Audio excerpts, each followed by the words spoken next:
We're at the top of the Hurricane Hill Trail at Olympic National Park on the Hurricane Ridge. Behind us is the Spit of something.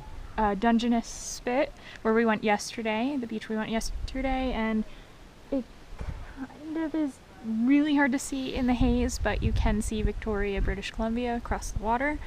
And it was a good hike up. It was an elevation of about 700 feet over 1.5 miles, so a little bit of a workout, but not too bad.